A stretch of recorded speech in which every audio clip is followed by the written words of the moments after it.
Hi everyone. In one of the previous videos, I had mentioned that I got a call from 8 IIMs, and in the comment section, someone asked me if you actually got a phone call from IIM telling you that you have been shortlisted for the interviews.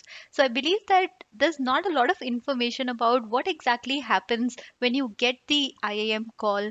So what I'm going to do is I'll start from the point that you get an IIM shortlist. I'll explain what the email reads. Yes, it's an email, it's not a phone call, and what are the documents required, how exactly the verification process takes place, and what happens on the D day, that is the interview day. All right, so let's start with the IIM call, which is the shortlist that you get. I'll take the example of IIM Ahmedabad email. It says that you have been provisionally shortlisted for the interview. By provisional, they mean that whatever information you shared during your CAT form, for example, your academic marks, they will be verified once when you upload the scanned copies and once when you bring the original documents during the interview rounds. Now, a lot of people make a mistake while filling their CAT forms. In case you have filled in the wrong information, you don't have to worry. I'll explain what to do ahead. The next step is to fill up the interview form.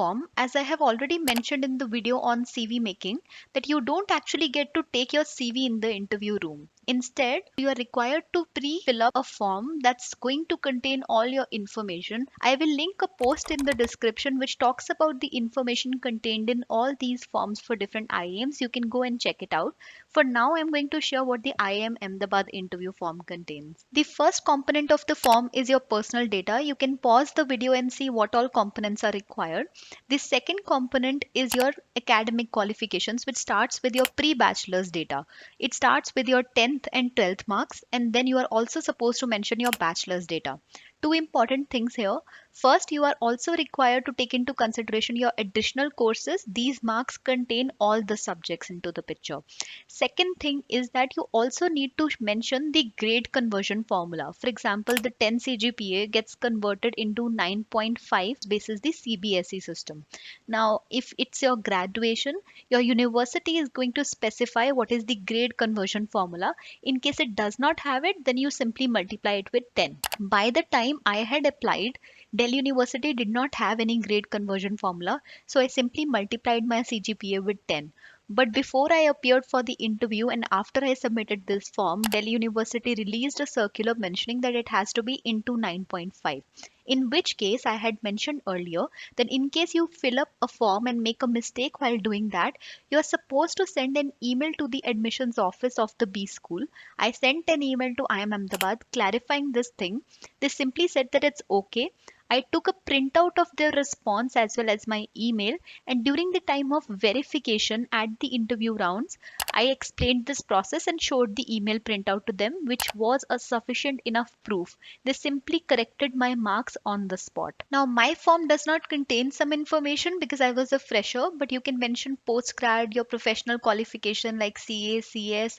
You can also mention your work experience. Please note that IIMs don't consider internships to be work experience. Experience is counted only after graduating. You can also include working in your family business or being self employed, for which you are just required to mention the valid work proof, for example, your salary slips or your letter of appointment or all those sorts of things that the IIMs are going to specify. The next component is not asked for by all the IIMs, or it is asked in different formats, but IIM Ahmedabad asks you to mention your top three co-curricular achievements and your top three extracurricular achievements. Now, this is what I mentioned, but please note that there are a lot of conditions in here because of which you can't mention anything and everything. For example, I'm going to open another form, which is the online version of the form that I took a printout of. Here you can see that the co-curriculars has a restriction that it has to be something after your 10th standard in school. So you can't mention an achievement from your 8th standard in here. Similarly, in extracurriculars, it specifies that you can only mention things that are at the state level, national level, or international level. Now, if you don't have such achievements, don't worry.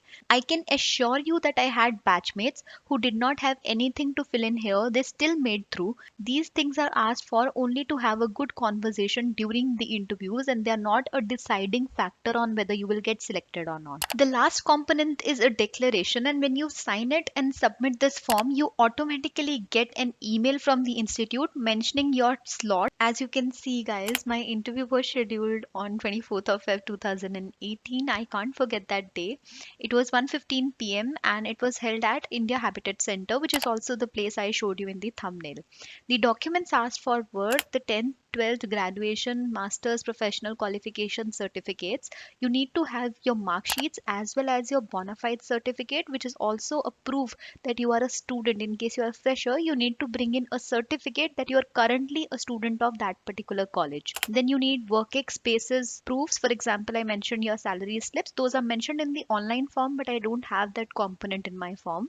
Then you need your co-curricular or extracurricular proofs if whatever you have mentioned in that form. Then if you belong to a category or if you are a PWD category student, then you need to have your valid certificate in place. You also need a valid photo ID proof. There are a couple of them mentioned over here, and this line is very important.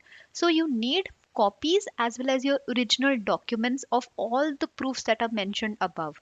In case you have your documents in your university somewhere in there, you need to take them back from the institute by mentioning them that you need them for the interviews.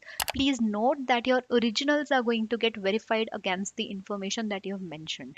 So you can't say that I only have the photocopies. A couple of other points over here which you can pause the video and see. So this is the email that you get from IIMs when your interview gets scheduled. So on the day of your interview, when you report to the venue, you're going to see a layout like this. First of all, there is going to be a hallway where you are going to wait, and that's also the place where the administration staff will be seated.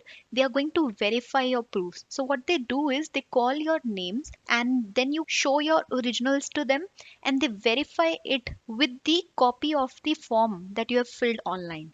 They see whether each and every component matches. In case there is a discrepancy, they will ask you to bring in the proof. For example, I showed them the email from the IIM admission office, and they verify it. They change your marks if need be, and they then tick mark saying that the documents have been verified. Then your VAT process, that is written ability test, takes place. If you want a video regarding VAT tips, please do mention in the comments. I'll create one. Then you write your VAT either in the hallway itself, or they have a separate room wherein they take you in batches of 15 to 20 and you write a VAT with all of them together.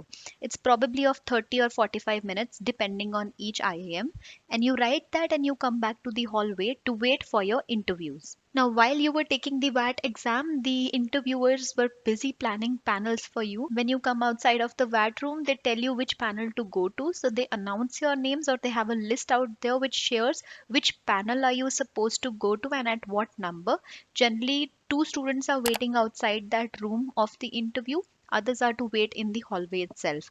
When you are about to enter the interview room, you have 2 minutes of time to take the feedback from the person who has just come out, and if he or she is kind enough, they will share a true feedback, so you are a little prepared while going inside. And when you come back, please do reciprocate the same and share the feedback with the next student. Don't scare them. So this is how IIM interviews take place. But if you do want to know what exactly happens inside that room, then you can refer to this video below which talks about the questions asked, and also this IIM interview playlist. If you want any other video on this topic, do let me know in the comments. Thanks for watching it, guys.